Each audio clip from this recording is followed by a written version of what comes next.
आपको पता है गर्मी का मौसम आ चुका है और साथ ही पछुआ हवा चल रही है। ऐसे में अगलगी का खतरा बहुत बढ़ जाता है। तो इस खतरे को कम करने के लिए हमारे पास आवश्यक जानकारी होनी चाहिए। हम अगलगी के खतरे से बचाव के लिए सावधानी के रूप में क्या क्या कर सकते हैं और विकट परिस्थिति में हम इस खतरे का सामना कैसे करेंगे, हम लोग आज मॉक ड्रिल के माध्यम से भी समझेंगे। तो सर्वप्रथम यदि कभी इस तरह की घटना हो जाए, अगलगी की घटना आपके सामने आ जाए, तो आप सबसे पहले फायर ब्रिगेड वाले को फोन करेंगे। किसको करेंगे? आग बुझाने वाले जो सैनिक होते हैं, आप उसे फोन करेंगे। उसका नंबर है 101। कितना नंबर है? 101। चलिए, बहुत अच्छी बात है। सभी को इस नंबर की जानकारी होनी चाहिए। इसके अलावे हमें सुरक्षा के लिए अपने घरों में बाल्टी में कम से कम 2 बाल्टी बालू जमा रखना चाहिए। पानी की व्यवस्था रखनी चाहिए ताकि विकट परिस्थिति में हम इस खतरे का सामना कर सके। इसके अलावे हम आग बुझाने में अग्निशामक यंत्र का भी प्रयोग करते हैं। आपने कभी देखा है अग्निशामक यंत्र का? आपने कभी अग्निशामक यंत्र देखा है? चलिए हम दिखाते हैं। आज आपको बताएंगे कि अग्निशामक यंत्र का हम कैसे प्रयोग कर सकते हैं। आप देखिए, यही यंत्र है अग्निशामक। क्या है? बिल्कुल सिलेंडर के जैसा दिखता है, ठीक है।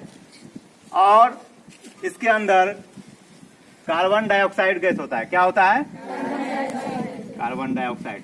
आप इसको ध्यान से देखेंगे तो यह जो है ऊपर की चाबी और नीचे की चाबी में अंतर है। ये पतला है और यह।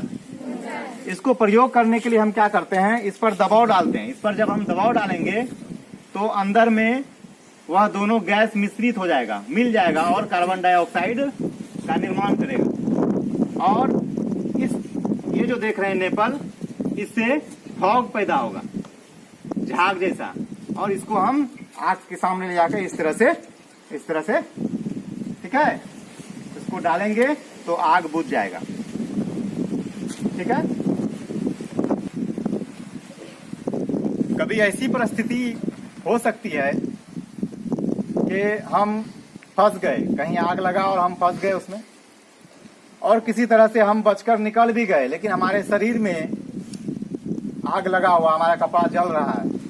तो वैसी परिस्थिति में हम क्या करेंगे, क्या करना चाहिए, आज मॉक ड्रिल के माध्यम से हम समझेंगे। उसका है कि आप भागेंगे नहीं।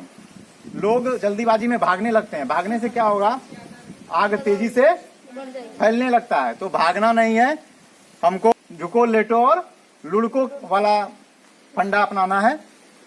ये करके दिखाएंगे। जैसे मान लो इस बच्चे के शरीर में आग लगा हुआ है, तो क्या करना है, ये अभी मॉक ड्रिल के माध्यम से आपको समझाएंगे। देखिए, जैसे इनके शरीर में आग लगा हुआ है, अब ये आगे स्टेप लेंगे कैसे, क्या करना है।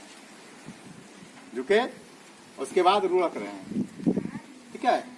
अगर आप इस तरह से करेंगे तो क्या होगा, आग बुझ जाएगा, ठीक है। चलिए, तो हम जब हमारे इस क्षेत्र में आग लगा होता है, उस क्षेत्र में कुछ लोग फंस जाते हैं, तो उसको हम कैसे बचा सकते हैं, उसकी सुरक्षा कैसे कर सकते हैं, उसका रेस्क्यू कैसे करेंगे, इसके लिए एक डेमो हम लोग करेंगे। जैसे आप देख रहे हैं, एक बच्चा फंसा हुआ है और ये बच्चा उसको रेस्क्यू करने जा रहा है। तो आप देखिए ये आगे क्या करता है। आप देख रहे हैं उनके पास एक गमछी है, उन्होंने उसे अपने ऊपर ढक लिया है ताकि वो धुआं से बच जाए।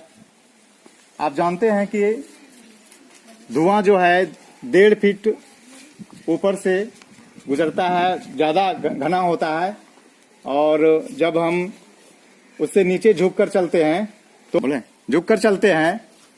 तो हमको धुआं का प्रभाव नहीं होता है और हम धुएं से बचे रहते हैं और इस तरह से हम अगले व्यक्ति को बचा पाते हैं। देखिए कैसे यह इस व्यक्ति को रेस्क्यू कर रहा है और आग के क्षेत्र से बाहर ले जाने का प्रयास कर रहा है। इस माध्यम से इस तरह से हम रेस्क्यू कर सकते हैं, बचा सकते हैं।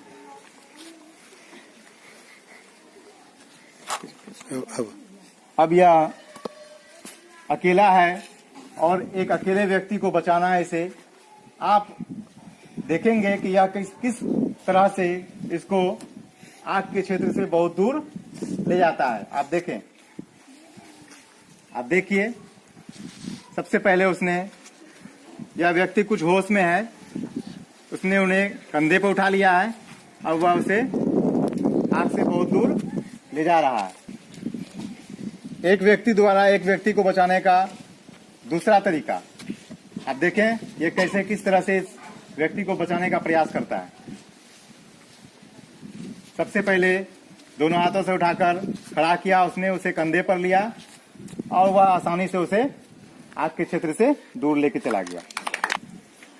देखिए अब दो बच्चे किस तरह से एक बच्चे को बचाव का कार्य कर रहे हैं। आप देखिए इसका मॉक ड्रिल।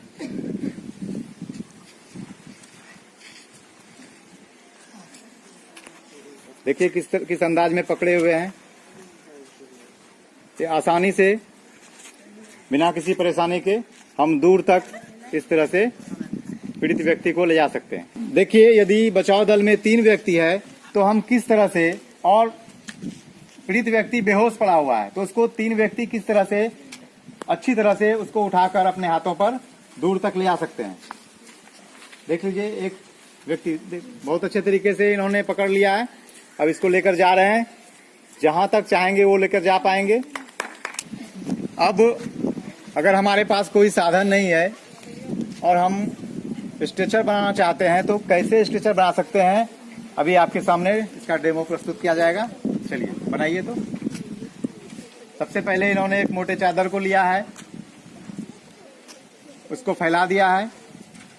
अब देख रहे हैं एक बांस लिया गया है पतला सा, उसको 2 भाग में चादर को मोड़ा गया,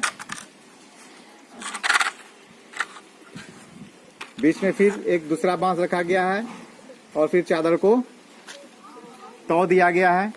मोड़ते हुए इनका स्ट्रेचर तैयार है।